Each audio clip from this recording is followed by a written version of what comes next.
Shalom, selamat pagi Bapak Ibu Saudara-saudara. Hari ini kiranya kasih setia Tuhan terus melimpah di dalam kehidupan kita semua dalam mengawali hari ini dengan penuh rasa syukur dan juga kasih Tuhan yang ada menyertai kita. Mari kita berdoa sebelum kita mendengarkan kebenaran firman Tuhan. Biarlah kasih setiamu Tuhan terus kami nikmati sepanjang hari ini. Kami boleh merasakan kemurahan Tuhan dan kebaikan Tuhan yang tidak pernah berhenti mengalir di dalam hidup ini. Ya Bapa, tuntun kami dalam kebenaran-Mu untuk kami terus dapat bertumbuh. Kenal Engkau lebih lagi dengan cara-Mu, dengan karya-Mu yang begitu luar biasa Tuhan. Kami percaya hidup kami ditolong Tuhan, hidup kami disertai Tuhan ketika kami mengandalkan Engkau di dalam hidup kami. Tolong kami hari ini, biarlah kami menjalani hari ini dengan penuh hikmat, dengan penuh kesadaran akan pertolongan Tuhan dan tuntunannya dalam hidup kami. Terima kasih Bapa, kami bersyukur dalam nama Tuhan Yesus. Haleluya. Amin. Bapak Ibu Saudara-saudara, hari ini saya ingin membawa kita dalam perenungan tentang menang atas pencobaan. Dalam 1 Korintus 10 ayat yang ke-13, kebenaran firman Tuhan berbunyi demikian. Pencobaan-pencobaan yang kamu alami ialah pencobaan-pencobaan biasa yang tidak melebihi kekuatan manusia.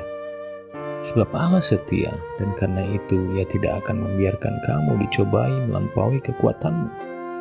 Pada waktu kamu dicobai, Ia akan memberikan kepadamu jalan keluar sehingga kamu dapat menanggungnya. Ya Bapak Ibu Saudara-saudara, setiap kita yang ada di dunia ini yang hidup pasti akan mengalami yang namanya pencobaan. Hidup itu terus bergerak, hidup ini dinamis.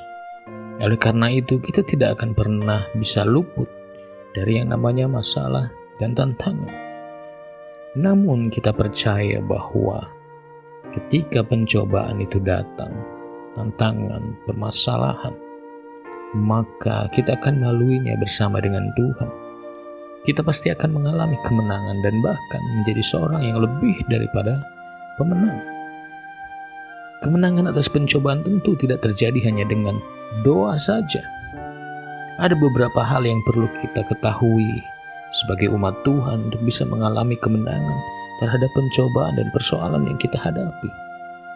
Oleh sebab itu, hari ini saya ingin memberikan 3 langkah untuk menang atas pencobaan.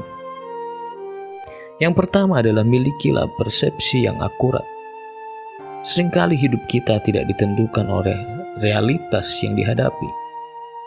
Seringkali hidup kita tidak ditentukan oleh realitas yang dihadapi, tetapi justru oleh persepsi yang telah terbentuk di dalam memori dan pikiran kita, sehingga itu membuat kita sulit untuk bergerak maju dan menghambat pergerakan kehidupan kita. Para ahli pemasaran mampu membuat persepsi pelanggannya terhadap sebuah produk yang biasa-biasa saja menjadi produk yang dipersepsikan hebat dan mahal. Saul dan Daud memiliki persepsi yang berbeda ketika menghadapi Goliat. Saul cenderung takut untuk menghadapi Goliat. Karena apa? Dia melihat dengan matanya sendiri, dengan melihat dan menimbang sesuatu yang menurut dia benar. Sedangkan Daud melihat dengan cara sesuai dengan apa yang Tuhan lakukan dan Tuhan mau untuk dilihat. Sehingga ketika dia bertarung dengan Goliat, Daud dapat menang. Melihat persepsi yang akurat dengan cara pandang Tuhan, itu adalah hal yang baik. Kemudian yang kedua adalah melihat masalah dan pencobaan dari perspektif Tuhan. Ketika seseorang melihat masalah sebagai masalah, itulah yang menjadi permasalahannya. Namun ketika kita melihat masalah sebagai kesempatan bagi Tuhan untuk mengadakan mujizatnya dan karyanya bagi kita, maka perspektif kita atas masalah akan berubah. Masalah dan tantangan yang dihadapi oleh Yusuf justru mendorong dia semakin dekat dengan istana Firaun, yaitu dengan destiny yang telah ditentukan oleh Tuhan baginya. Yusuf tidak mengeluh dengan semua hal yang dihadapi. Yusuf tidak komplain dan berkata kepada Tuhan, bahwa apa yang Tuhan lakukan kepadanya itu berbeda dengan apa yang Tuhan nyatakan dalam mimpinya. Atau mungkin dia mengeluh, selama ini aku sudah berbuat baik Tuhan, selama ini aku bekerja dengan baik, tetapi mengapa permasalahan ini datang? Tetapi Yusuf mempunyai perspektif yang berbeda. Ketika dia berjumpa dengan saudaranya, dia berkata, engkau mereka-rekakan yang jahat terhadap aku, tetapi Tuhan mereka-rekakan yang baik. Dia melihat dengan cara pandang Allah. Dia melihat pencobaan itu dengan perspektif ilahi, tidak memandangnya hanya secara duniawi. Jika kita melihat permasalahan dengan perspektif Allah, maka kita akan melihat karya Allah yang luar biasa, yang menolong hidup kita, yang melepaskan kita, bahkan membuat kita takjub akan karya Allah yang luar biasa. Jadi mari melihat masalah dengan perspektif ilahi, supaya kita bisa melihat pertolongan Tuhan dan karyanya terjadi dalam hidup kita. Yang ketiga, miliki pengharapan dan iman kepada Tuhan. Daud pernah berkata, waktu aku takut, aku ini percaya kepadamu.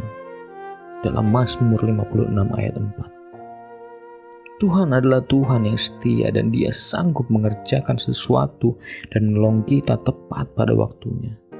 Jangan pernah putus asa dan pesimis hanya karena kita melihat situasi yang tidak berubah di dalam kehidupan kita. Tetapi terus tumbuhkan pengharapan, terus tumbuhkan iman kepada Tuhan. Karena kita yakin ketika kita berharap kepada Tuhan dan beriman kepadanya, maka tidak ada pengharapan dan iman yang sia-sia yang kita taruh kepada Tuhan.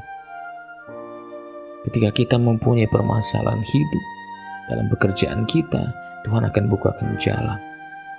Ketika kita melalui atau menghadapi jalan buntu dalam usaha kita, percayalah pengharapan dan iman kita tidak akan pernah sia-sia dan Tuhan akan bukakan jalan. Ketika pergumulan kita dengan keluarga kita yang mungkin sulit, yang sangat tidak mungkin dipulihkan, tetapi ketika kita percaya dan berpengharapan dan juga memiliki iman kepada Tuhan, maka Tuhan akan menyatakan karyanya. Jika engkau takut akan permasalahanmu, percayalah kepada Tuhan. Taruhlah pengharapan dan imanmu kepada Tuhan. Maka Dia akan memberikan damai sejahtera, kekuatan, kesabaran untuk menantikan setiap jawaban dari setiap permasalahan hidupmu. Oleh sebab itu, ketika engkau melakukannya, maka engkau akan menang atas setiap pencobaan yang engkau alami. Ketika engkau berjalan sekalipun berat dalam permasalahanmu, kau terus berjalan mengikuti Tuhan, menaruh iman dan pengharapanmu kepada Tuhan. Tanpa kita sadari, kita sudah melalui setiap pencobaan itu dengan penuh kekuatan daripada Tuhan. Apa yang menjadi permasalahan dan percobaan bagi Bapak Ibu Saudara-saudara hari ini? Keuangan kah? Rumah tangga? Sakit penyakit? Studi kita? Atau hubungan kita dengan sesama kita? Bawalah semuanya kepada Tuhan. Punyai persepsi dan perspektif ilahi, dan juga taruh pengharapan dan imanmu kepada Tuhan. Maka engkau akan beroleh kasih karunia, damai sejahtera, dan karya Tuhan dan mujizatnya di dalam hidupmu. Mari kita berdoa. Tuhan Yesus, kami mau untuk hidup di dalam Engkau, mempunyai perspektif dan persepsi ilahi, bahkan kami menaruh iman dan pengharapan kami kepadamu. Tolong kami untuk kami mempunyai hati yang teguh. Roh Kudus tuntun kami dan bimbing kami ke dalam kebenaran, sehingga kami dipulihkan, kami ditumbuhkan, iman kami dikuatkan di dalam kebenaran ilahi. Kami mau menang atas pencobaan kami mau menang atas sakit penyakit kami, permasalahan rumah tangga kami, perekonomian kami, permasalahan di pekerjaan kami, dan juga di dalam studi kami.